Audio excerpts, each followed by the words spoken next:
Otra exquisitez más, para los que van a ser anatomopatólogos, no lo consiguen así nomás, así que esto les va a costar una gaseosa. Los índices de actividad y cronicidad. Si usted es anatomopatólogo, me tiene que decir, doctor, aparte de lo que me tiene que decir, tiene un índice de actividad de 12, tiene un índice de cronicidad de 12, para yo saber cuánto debo golpear. Por eso le digo a usted, la biopsia renal no me hace el diagnóstico. La biopsia renal me da pronóstico y me permite identificar cuál es el mejor tratamiento para mi paciente. ¿De acuerdo? Y todo el sustento es este. ¿Puede haber afectación túbulo intersticial? También puede haber. O sea, no todo es glomérulo. También el túbulo intersticio se afecta. Y ojo, se presenta en los tipos 2, 14%, y en el 4, 50%. Es decir, que en la tipo 4, aparte de las expresiones glomerulares, usted puede tener también afectación túbulo intersticial. Básicamente, de la mano de la presencia de infiltrados celulares. ¿De acuerdo? Que van a dar como resultado depósitos extraglomerulares de inmunoglobulinas, dando lesión tubular. Todos estos dan lesión tubular y el resultado final es atrofia y regeneración. En un intento de regenerar, lo que va a producir es fibrosis. ¿Y los vasos? ¿Se afectan o no se afectan? También. Y estos vasos pueden expresar dos tipos de lesiones. O hay infiltración de las paredes, por eso los vasos aparecen rígidos, y les llamamos nosotros enrieles de tren, o pueden presentar trombos dentro de los lúmenes. Los que van a ser reumatólogos o los que van a ser internistas deben saber que existen las escalas de gravedad para el lupus. Se aplican a todo el lupus, no a nefritis lúpica, a todos los lupus, a todas las expresiones. Y estas escalas de gravedad son dos grandes vertientes, es la llamada SLEDAI. Van a entrar a internet, pongan SLEDAI y se van a encontrar con esto. Con un formulario donde ustedes van a marcar las expresiones clínicas de la enfermedad. Y de acuerdo al porcentaje o al número de lesiones que tengan, ustedes van a decir, este lupus es leve, este lupus es moderado, este lupus es severo. Y aparte de esto, ¿qué otra información les va a permitir a ustedes? Lo va a permitir a usted identificar las recaídas y las recidivas. Porque todo paciente lúpico que debuta con un síntoma va a recaer con el mismo síntoma. O sea, le sirve para monitoreo de la enfermedad. En el caso del SLEDAI hay dos variantes. Hay el MEX-SLEDAI y hay el SELENA-SLEDAI. ¿Cuál usamos nosotros? El MEX-SLEDAI, que lo desarrollaron nuestros amigos mexicanos. Y porque dicen que nos parecemos a ellos por chatos, gorditos y feos, lo tenemos que usar nosotros, ¿no es cierto? Puntaje va de 0 a 105 puntos. Decimos, esta actividad es leve cuando tiene principalmente parámetros entre 2 y 4 de afectación. Decimos que es afectación moderada cuando son los parámetros 4 y 8 los que se expresan en la enfermedad. Y severa cuando superan o es el mayor número de parámetros en el rango de 8 los que son afectados. ¿Y a qué me refiero? A esto. Este es el formato del SLEDAI. Y todo esto tienen que comenzar a sentar a indagar a su paciente. Signo, ¿tiene convulsión? Marca acá, 8 puntos. Categoría 8 de la enfermedad. ¿Me dejo entender? Tiene su paciente artritis, categoría 4. Tiene su paciente hematuria y así sucesivamente comienza a marcar, suma todo y saca un puntaje. Y ese puntaje le permite decir leve, moderado o severo. ¿De acuerdo? De tal manera que cuando usted, que guardó la hojita del SLEDAI, viene nuevamente su paciente y vuelve a correr el SLEDAI y tiene que ha aumentado 3 puntos sobre el basal, ese paciente usted dice está recayendo. Si mi paciente baja el SLEDAI 3 puntos, mi paciente ha mejorado. Pero si no hay cambios, hay persistencia de la enfermedad. Para todo eso le sirve. El otro es el índice de control, el índice de daños. Nos vamos a pasar para entrar a lo más interesante. Es lo mismo. Otro formato que ustedes, los que van a ser reumatólogos o internistas, tienen que saber documentar en las historias clínicas para poder hacer seguimiento de la enfermedad. ¿Y cuál es lo interesante de esto? Es que este índice de daño le va a permitir aquí decir qué tipo de tratamiento va a dar a su paciente. ¿Cómo? De la siguiente manera. Si su paciente de acuerdo a su evaluación en el formulario, dice que tiene actividad leve, usted tiene todo el sustento y todas las armas para decir, solamente voy a usar prednisona. Solamente voy a utilizar porque esta es una enfermedad leve, nada más. Por ahí que puede utilizar antimaláricos o citotóxicos, por ahí. Ojo que los antimaláricos, hidroxicloroquina, se utilizan en el tratamiento de las enfermedades reumatológicas con expresiones básicamente articulares. ¿De acuerdo? Muy bien, pero si su paciente tiene actividad moderada, o sea, porque tiene 3 o más puntos dentro de todo el formato que le he presentado, usted va a aumentar la dosis de prednisona y ya va a usar citotóxicos. ¿De acuerdo? Pero si usted tiene actividad severa, porque ha determinado que tiene 8 o 12 puntos, usted me va a entrar con dosis más grandes de prednisona, hasta 1 miligramo por kilo por día, me va a tener que hospitalizar a ese paciente y le guste o no, tiene que pulsarlo con citotóxicos e iniciar ciclofosfamida en forma crónica. ¿De acuerdo? Todo esto es lo que sirve. Todo esto es lo que sirve. Conceptos importantes que debe conocer. ¿Cuándo decimos que hay remisión? Porque eso es importante. Tan importante como diagnosticar es saber cuándo hemos curado.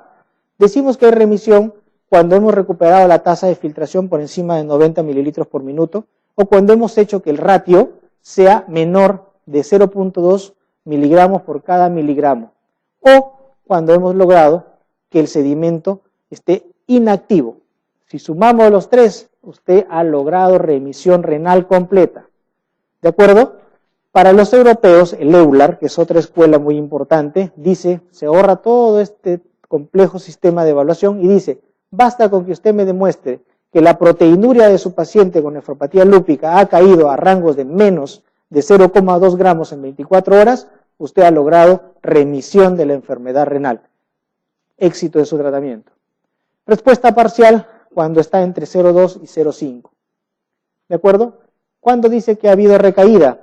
Cuando hay reaparición de los signos. ¿Cómo se va a dar cuenta? Va a desempolvar su SLEDAI, va a desempolvar su índice de daño y se va a dar cuenta que su paciente recayó. ¿Y cuándo dice que su paciente tiene un FLAR? Cuando hay una exacerbación del síntoma en algún momento de la evolución de la enfermedad. Recaída de proteinuria no tiene por qué confundirlos, es fácil de entenderlo.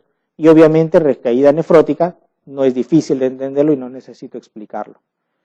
Muy bien, y la pregunta es, ¿y ahora cómo trato esta nefropatía lúpica? ¿Qué voy a hacer con el lupus? El tratamiento de la nefropatía lúpica tiene 2 fases. Una fase de inducción y una fase de consolidación. La fase de inducción dura 6 meses y la fase de consolidación dura 1 año y medio. Por lo tanto, el tratamiento para los esquemas clásicos va en 2 años y ahora se ha intentado reducirlo a 6 meses. Para hacer inducción yo puedo utilizar ciclofosfamida en los casos que son severos. Dosis de 0.5 a 1 gramo por metro cuadrado. Les dije que de acuerdo a la gravedad puede usar citotóxicos, puede utilizar solamente esteroides. Si tiene una gravedad severa y necesita usar citotóxicos y va a entrar en inducción, usted va a escoger ciclofosfamida a esta dosis. Un pulso mensual por 6 meses y de ahí un pulso trimestral hasta completar 2 años de tratamiento. ¿De acuerdo? El otro esquema, si se quiere ahorrar el problema, es darle ese pulso al 50% de la dosis cada 15 días. Y se va a ir de los 2 años de tratamiento, se va a llevar al menos a los 6 meses de los pulsos iniciales para luego completar los 2 años finales de tratamiento. Un punto importante es monitorizar la eficacia del pulso. ¿Cuándo yo he hecho un adecuado pulso a mi paciente? Cuando he logrado reducir los leucocitos a menos de 3.000. Entre 3.000 y 1.500 es mi rango. Después de 14 días de haberle dado el pulso de ciclofosfamida, yo debo tomarle un hemograma a mi paciente. Si he logrado reducir los leucocitos, yo he logrado inmunosupresión efectiva. Mientras no caiga por debajo de los 1.500 y no lo lleve a la neutropenia, he hecho un buen trabajo. El otro punto de la inducción es asociar el citotóxico a esteroides. Las dosis básicamente son 2. O utilizo metilprednisolona para los casos severos, 1 gramo, o utilizo prednisona a 1 miligramo por kilo por día. Puede utilizar micofenolato mofetilo, hemos hablado un poco de eso, y que tiene mayormente implicancia sobre los linfocitos para el manejo de las fases de inducción y para el manejo de las fases de mantenimiento. Normalmente es mucho mejor sobre la actividad inflamatoria y la ventaja respecto a ciclofosfamida del micofenolato es que me reduce la probabilidad de evolucionar a las formas más crónicas de la enfermedad. ¿Cuál es la otra contraparte? La ampolla de ciclofosfamida cuesta 5 soles, el tratamiento les dije entre 600 y 1500 soles con micofenolato. Dosis de 0.5 a 3 gramos, ¿de acuerdo? Eso es lo que van a hacer. Terminan los 2 años de tratamiento, 2 años para hacer inducción, imagínense, 2 años, y pasan a esta fase de mantenimiento. Sacan la ciclofosfamida, ya están retirando los esteroides y debe terminar su paciente con azatioprina. ¿Cuánta la dosis de azatioprina? Básicamente 2 miligramos por kilo por día. ¿Cuánto tiempo voy a ejercer terapia de mantenimiento? Muy buena pregunta. Muchos, una vez que llegan a la fase de mantenimiento, no se atreven jamás a retirarle y lo dejan con las dosis mínimas necesarias.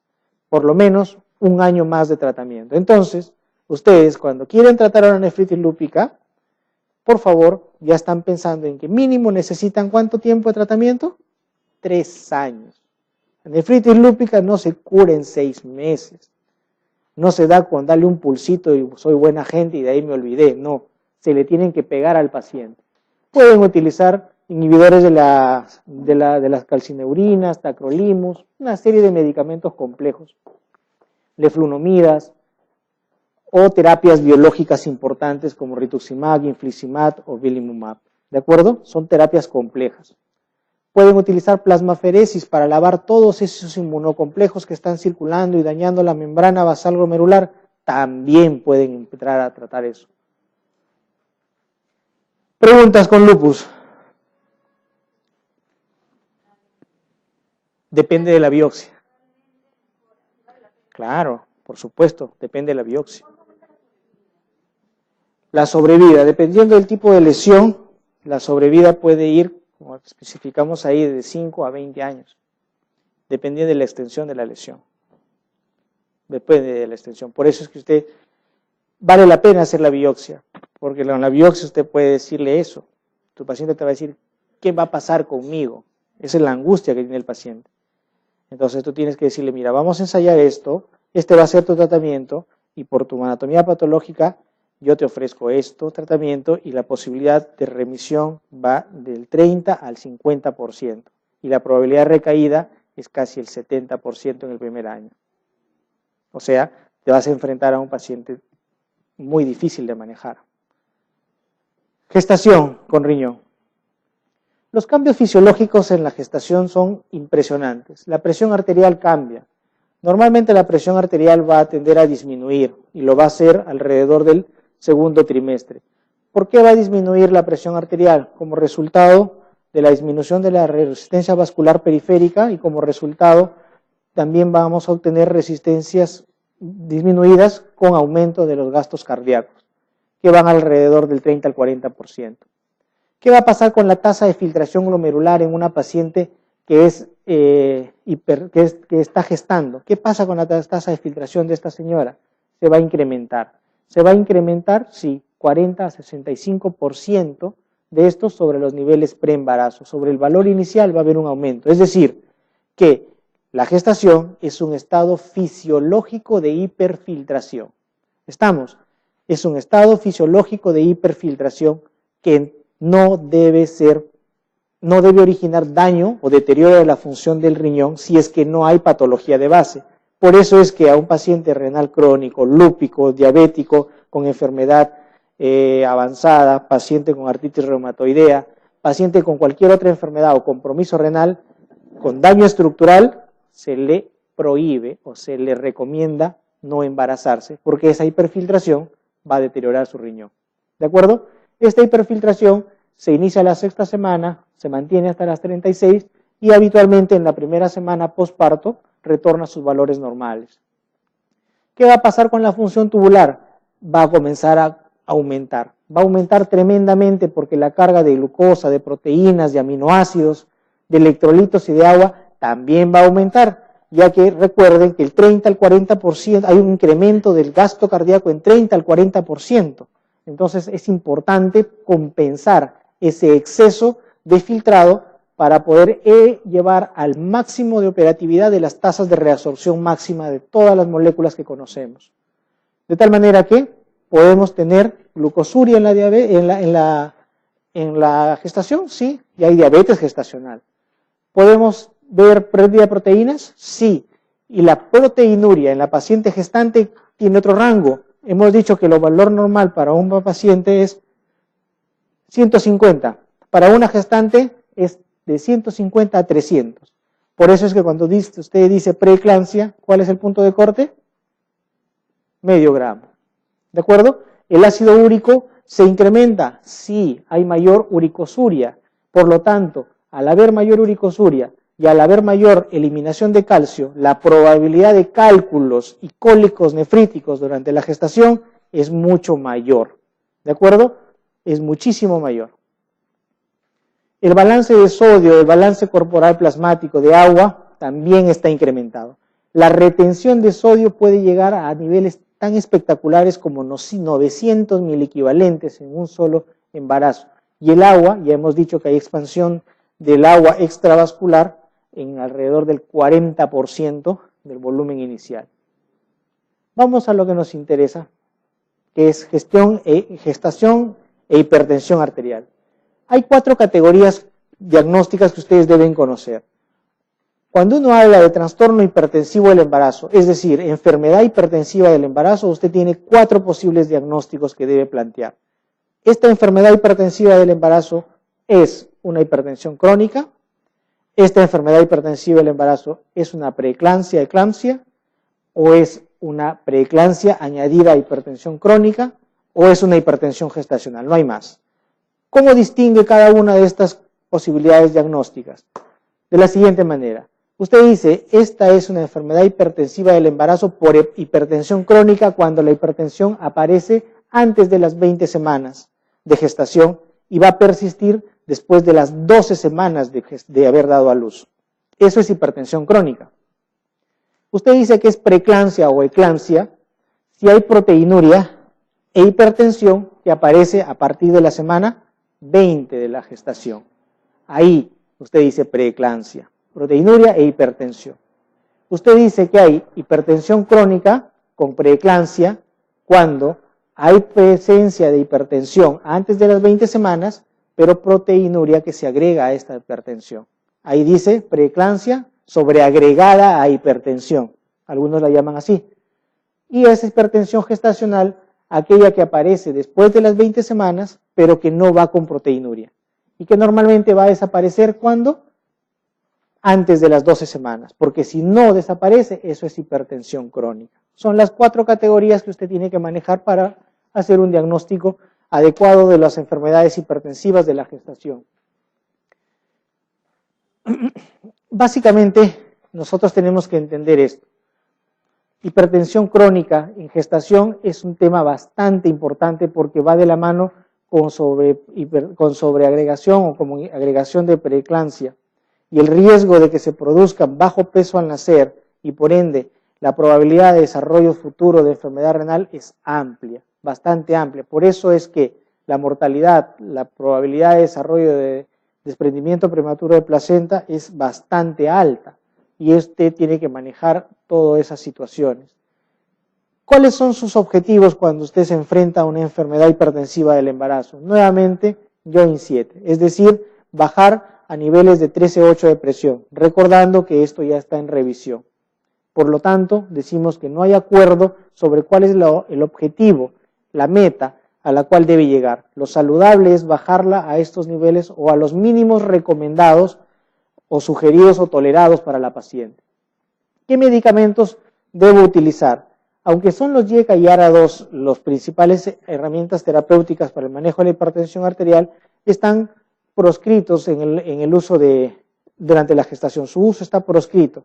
¿Por qué? Porque hay riesgo de oligoamnios, hay riesgo de enfermedad renal aguda deterioro de la función del riñón, anuria, necesidad de diálisis, hipoplasia del cráneo, muerte fetal y una serie de elementos teratogénicos que no les conviene exponer a su paciente.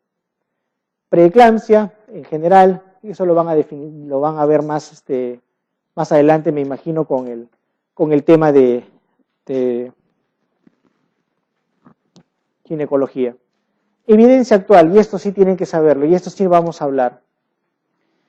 La idea que ustedes tenían de que la presión arterial era simplemente hipertensión, ya sabemos que no es. Preeclampsia y enfermedad coronaria son sinónimos.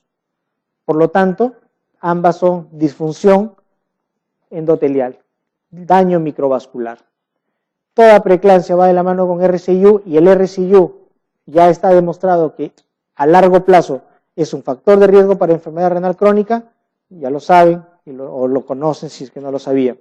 Y el riesgo de provocar daño o hipertensión por hipertensión con mayor mortalidad cardiovascular se eleva hasta 8.12 veces sobre la población general. ¿Qué es lo interesante en la anatomía patológica? Esto sí es. Si a ustedes les preguntan cuál es la lesión anatomopatológica característica en el riñón de la preeclampsia, es el desarrollo de endoteliosis. Esto sí es patognomónico de lesión renal. Esto sí es lesión patognomónica. ¿Y en qué consiste la endoteliosis? Solamente en cambios vasculares y oclusión de los capilares secundarios a la presencia de proteinuria y a la presencia de la hipertensión arterial. ¿Cuáles son las opciones de tratamiento que debe manejar usted? De acuerdo a una revisión publicada en el New England, tenemos metildopa, labetalol, metoprolol, nifedipino, hidroclorotiazida e hidralazina como medicamentos de base para poder enfrentar la hipertensión arterial. Las dosis las van a tener acá, las pueden revisar con paciencia, y los efectos comunes efectos colaterales comunes, también los pueden revisar con paciencia. Una buena forma de entrar es entrar con metildopa, empezando tolerancias de 1 gramo y pudiendo llegar incluso hasta los 3 gramos por día. ¿De acuerdo? Metoprolol es una muy buena opción como beta bloqueador. No se filtra, no produce bloqueos ni bradicardias en los neonatos y tolera muy bien y al mismo tiempo que hacen protección cardíaca en la mujer. Si pueden encontrar la betalol, y digo si pueden porque es difícil encontrarlo, si es difícil encontrarlo en la forma endovenosa, mucho más difícil es encontrarlo en la forma oral. Por lo tanto, si encuentran, en buena hora, si no, metoprolol. Entonces, metildopa, metoprolol, nifedipino, y están dando ustedes un tratamiento de lujo para el control de la hipertensión arterial basándose en la evidencia actual. Iván, ¿qué significa Iván? ¿Conoces a Iván? Algunos han salido con Iván o han coqueteado con Iván. Es la nefropatía asociada a VIH. La nefropatía asociada a VIH fue descrita en los años 90 en la población negra de los Estados Unidos. Los racistas de los americanos comenzaron a decir, y disculpen que digo esto porque en realidad es un caso anecdótico para nosotros, comenzaron a marginar a la población negra VIH que comenzaba a entrar en el requerimiento de diálisis, porque no se concebía que una enfermedad con una serie de paradigmas sociales, metodológicos y etcétera, etcétera, etcétera, tenga que compartir una máquina con un diabético. Entonces comenzaron a estudiar por qué repámpanos un paciente con VIH te hace falla renal. Y es que un paciente con VIH tiene todo para tener una enfermedad renal crónica, todo, todo, todo, todo. Mi tesis yo la hice sobre esto, hice biopsias, porque en el Ministerio de Salud, donde yo hice la residencia en el 2 de mayo, no teníamos máquinas para VIH. Lo que sí tiene el Rebagliati, que tiene 2 alas con 20 máquinas para negativos y 20 máquinas para positivos. Almenara, 15 máquinas a un lado, 20 máquinas al otro lado. Loaiza tenía 10 máquinas y una máquina que nunca usaba. Nosotros tenemos 15 máquinas, todos para negativos, y no pensábamos meter a ningún positivo, porque se prende uno y no lo para nadie, aunque no está demostrado la transmisión de la enfermedad por la máquina, el diálisis. Entonces se echaron a buscar los americanos bien intuitivos y se dieron cuenta que el VIH, muchas del G20, del PB41 y todas esas proteínas que ustedes ya conocen o van a conocer, están involucradas. ¿Por qué? Porque reaccionan con las proteínas de los túbulos y de los glomérulos, y el VIH es responsable de glomerulopatía. Entonces, y ahora que tú todavía no se muere porque le das targa, entonces la sobrevida que tiene el paciente es mayor y el riesgo de que te haga daño renal es mayor. Paciente VIH en targa te va a hacer tuberculosis, te va a hacer ¿qué cosa? Citomegalovirus. ¿Qué más te va a hacer? Epstein-Barr. ¿Qué más te va a hacer? Vamos. Herpes. ¿Qué más? Citoplasma. Ya. ¿Qué más? Cualquier cosa que se les ocurra. Y cada hongos por montones. Y todos esos factores infecciosos son riesgo para enfermedad renal aguda. Entonces, por donde lo miren, el paciente con VIH tiene alto riesgo de enfermedad renal aguda o crónica. ¿De qué nos vamos a ocupar? De la enfermedad glomerular secundaria VIH. ¿De acuerdo? Pero sepan que cualquier cosa puede afectar. El fracaso renal agudo en estos pacientes secundaria sepsis, hipotensión o nefrotoxicidad es importante. A eso me refiero. ¿De acuerdo? Pero hay una afectación propia. Sí, y esa fue descrita en los 90. Rao y colaboradores describieron, ¿se acuerdan de la focalis segmentaria colapsante? Esa fue la que vieron ellos, y esa fue la que inicialmente se describió en VIH. Por lo tanto, aquí llamamos IBAN, estrictamente, ojo, aquí llamamos IBAN a todo colapso glomerular con afectación túbulo intersticial severo, presencia de proteinuria y una insuficiencia renal rápidamente establecida. Entonces, ¿de qué estamos hablando? De una glomerulonefritis rápidamente progresiva. El tema es que corresponde mayormente a un patrón focal y segmentario de la anatomía patológica. ¿De acuerdo? ¿Quiénes son susceptibles de IBAN? Raza negra, 18 veces sobre cualquier otra raza, y comenzó el mayor racismo en América. Otros tipos frecuentes, si bien es cierto, el IBAN es focal y segmentaria, el VIH también te puede hacer una membrana proliferativa. El VIH también te va a dar una mesangial. El VIH te puede dar una membranosa. El VIH te puede dar un lupus light. Se puede comportar como una nefritis lúpica. Entonces, ¿a qué quiero llegar? Que el abanico de posibilidades de afectación glomerular es amplia, pero el VIH, el IBAN, es estrictamente focal y segmentaria colapsante. Así que, si les pueden poner otras alternativas, ustedes solamente van a abarcar en el diagnóstico estricto de IBAN, es focal y segmentaria colapsante, nada más. ¿Cuál es su prevalencia? 3 a 20% en los pacientes que hacen falla renal aguda, 23% para los que hacen focal y segmentaria. No hay datos sobre VIH con enfermedad renal. En el Perú hay 2 trabajos, uno que hizo el doctor Gotuso en Cayetano Heredia, aprovechando las alteraciones urinarias asintomáticas, otro que se hizo en la AISA y uno que terminamos haciendo nosotros. Y ninguno es concluyente porque nosotros hicimos solamente 20 biopsias, nada más. Y me demoré 2 años en hacerlo. Bueno, pronóstico, malo. No hay nada que hacer. 30% van a diálisis. Y el problema es este. ¿Qué hago con este paciente? ¿Qué voy a hacer con este paciente? Ese es el gran mensaje. Los que van a ser infectólogos y les gusta hacer estudios, protocolos, tienen una bonita tarea por trabajar con los VIH. Vasculitis, amiloidosis, poliquistosis. Poliquistosis es más sencillo. Vamos a terminar con poliquistosis, ¿les parece? Es más simple de entender. Poliquistosis renal. Cuando uno habla de poliquistosis renal, sepan que están hablando de todo esto, miren. Displasias renales quísticas, están hablando de enfermedad renal quística, están hablando de enfermedades quísticas con diferenciación metanéfrica, están hablando de quistes neoplásicos, inflamatorios, es decir, cualquier enfermedad renal quística puede estar en cualquiera de estas categorías diagnósticas. Nosotros nos vamos a ocupar ¿de quién? De las poliquistosis, solamente, que corresponden a las llamadas alteraciones de la diferenciación metanéfrica normal. No nos vamos a ocupar, ojo, no nos vamos a ocupar del riñón en esponja, no nos vamos a ocupar de la enfermedad medular quística, nos vamos a ocupar solamente de la poliquistosis renal per se. ¿Cuál es la principal manifestación de la poliquistosis renal? hipertensión arterial y enfermedad renal crónica. Son las dos grandes características con las cuales ustedes van a ver. La poliquistosis renal se divide en dos grandes grupos, o es autosómica dominante o es autosómica recesiva. La autosómica dominante normalmente representa una frecuencia de 1 por cada 1000 personas, responsable del 7 al 10% del total de pacientes que están en terapia de reemplazo renal y normalmente va de la mano con compromiso en el sistema nervioso central. Son pacientes que te hacen aneurismas, enfermedad aneurismática severa con hemorragias subarachnoideas, incluso a repetición.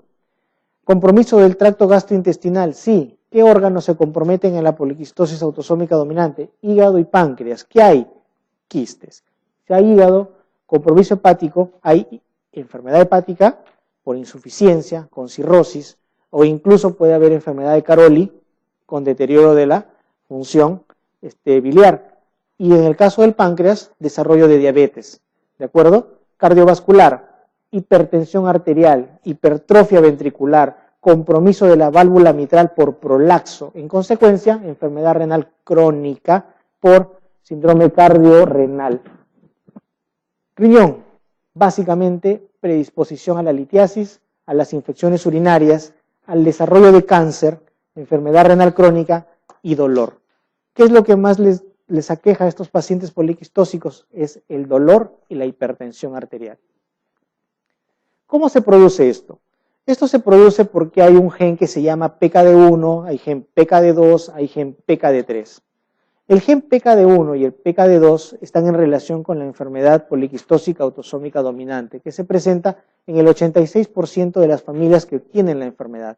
Cuando uno habla de poliquistosis, sepan ustedes que está hablando de una enfermedad genética de transmisión familiar. Las mujeres, y se salvan porque son las que hacen la transmisión, son las que transmiten la enfermedad, pero son las que menos la producen o la expresan, las que menos la padecen, y los hombres somos los que finalmente pagamos los platos rotos de las mujeres. Todos los hombres hacemos la expresión clínica de la enfermedad. La enfermedad la transmite la mujer y la padece el hombre. 50% de los hijos es capaz de portar el gen transmisor de la enfermedad. Por lo tanto, lo que usted debe aconsejar es genética. Hay mutaciones en la policistina que te llevan a alteraciones de la matriz celular-célula o la matriz celular con alteraciones a nivel del crecimiento y la diferenciación del epitelio tubular. Todo esto, ¿a qué te lleva? Al quiste, a presencia de quistes, que finalmente por efectos mecánicos te produce daño vascular y te conlleva a fibrosis e inflamación intersticial con deterioro de la función renal. ¿Cómo se forma un quiste? El gen PKD1, sepan ustedes que está en este cromosoma y es el prevalente.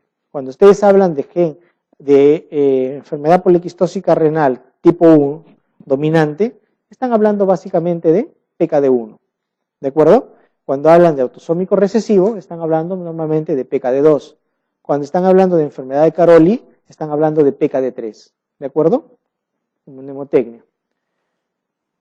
¿De acuerdo? ¿Cómo se produce? Vamos a ir acá. Esto lo van a leer con paciencia. PKD1 sintetiza dos sustancias importantes, dos enzimas importantes que se llaman policistinas. Estas policistinas, ¿en dónde están? En el túbulo colector. Ojo, en el túbulo colector, ¿de acuerdo? Entonces, al haber alteración del gen de la polisintetizador de la policistina, se produce alteraciones en el sensor de cloro a través del ingreso de calcio, favoreciendo de que se produzca esto. Se produzca alteración de este complejo, el complejo de transmembrana. ¿Qué va a producir el complejo transmembrana? Lo siguiente.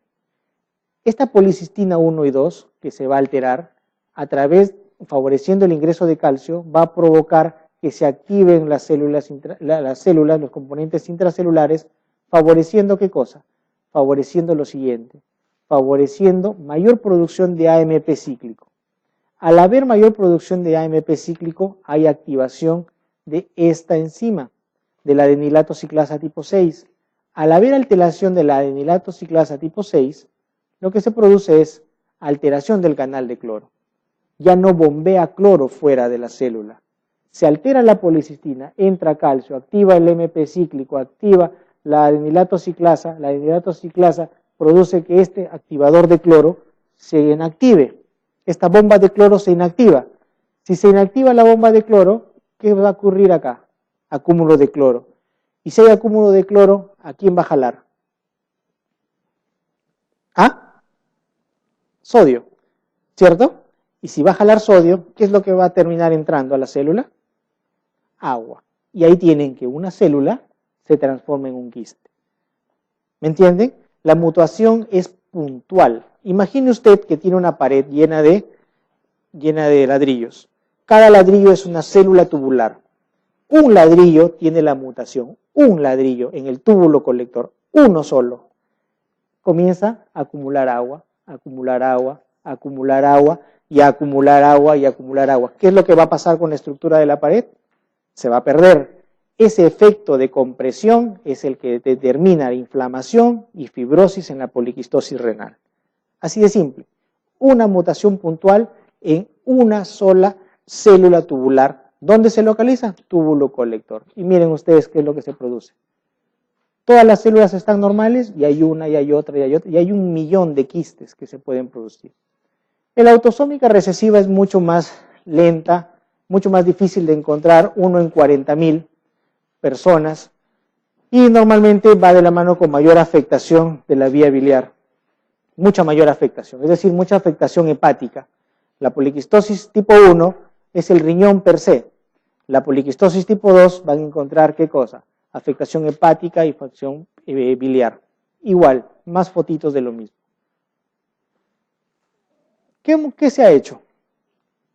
Miren ustedes acá, miren son unos mega riñones. Dijimos que los riñones miden 10 por 5 por 4, ¿no? ¿Cierto? O sea, 100 milímetros por 50 por 40, ¿no es cierto? O sea, 10 centímetros a lo mucho. ¿Saben cuánto puede llegar a medir un riñón poliquistósico? Hasta 45 centímetros. O sea, es impresionante la cantidad de quistes y el crecimiento del riñón. Miren acá, todo el riñón, compromiso hepático, compromiso pancreático. Por lo tanto, un paciente con poliquistosis renal se ganó un estudio molecular. ¿Y qué se ha ganado con esto? Electroforesis capilar. En general, ¿qué es lo que hace el Hospital del Niño, que es el que enfrenta más estos casos? Les aconseja que no tengan hijos. ¿De acuerdo? No podemos hacer PKD1 ni PKD2 en el Perú. No hay. Nadie hace. Todas las muestras van a Estados Unidos. ¿De acuerdo? Y una cosa importante. La presencia de quistes, ni el tamaño ni la presencia de los quistes va a determinar ni el inicio ni la gravedad de la enfermedad. ¿De acuerdo? ¿Cómo vamos a hacer un monitoreo de un paciente con poliquistosis renal cuando ustedes lo identifiquen? Monitoreando la presión arterial, midiendo el volumen de cada riñón, sabiendo que los volúmenes normales para mujeres oscilan en los 308 a 10 mililitros y en el varón de 400 a 420. Valores por encima de estos volúmenes tienen ustedes todo el sustento por resonancia magnética de ver que hay un incremento del volumen renal y por lo tanto la probabilidad de que ese incremento sea debido a quistes está sustentado. Hay dos estudios en marcha. Un estudio se llama el HALP-PKD. ¿Qué es lo que busca? Usar renina, angiotensina, aldosterona para mejorar la supervivencia de los pacientes. Está todavía en fase 3 de la evolución del cuadro clínico. Pero lo que se ha visto, de que ni la instalación precoz, aún sin hipertensión arterial de uso de YECA diara, aumenta la supervivencia. El otro es el estudio TEMPO. ¿Qué es lo que utiliza? Tolvaptan. ¿Qué es el Tolvaptan? ¿Alguien se aquí anima a decirme qué es el Tolvaptan? Es un análogo de la vasopresina. ¿De acuerdo? ¿Qué es lo que busca este estudio en fase 3? Es romper el círculo de acumulación de agua en la célula y por lo tanto reducir el tamaño del quiste. ¿Qué tratamiento tenemos actualmente? YECA y ARA son las mejores estrategias y analgésicos. Prevenir las infecciones, prevenir la litiasis, prevenir la falla cardíaca y por último actuar sobre las quistes y sus complicaciones. El manejo del dolor a este nivel tiene muchos puntos de partida. Si el dolor es manejable, pueden utilizar ustedes terapia no farmacológica. Pueden apelar a los masajes, a los hidromasajes, a la terapia física.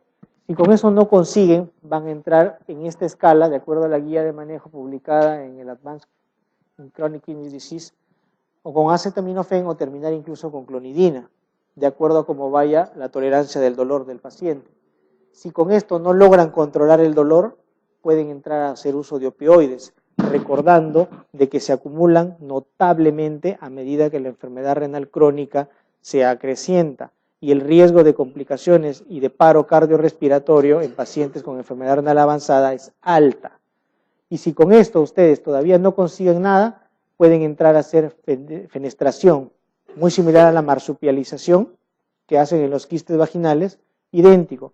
Y si con eso no consiguen nada, entran a hacer denervación. Si con eso no consiguen nada, tienen que entrar a sacarle el riñón. ¿De acuerdo? Tienen que entrar a sacarle el riñón. Los análogos de la vasopresina es lo que la novedad actual en el tratamiento de la poliquistosis renal. Otra novedad actual es el uso de los mTOR, que son en realidad inmunosupresores, que los utilizamos para el manejo de los pacientes con trasplante renal, que han encontrado en estudios de inicio, fase 2, alguna utilidad precisamente en esa proliferación de los quistes y en la proliferación de las policistinas 1, 2, y frenar de ese modo toda la acumulación y la disfunción del canal de cloro. ¿De acuerdo?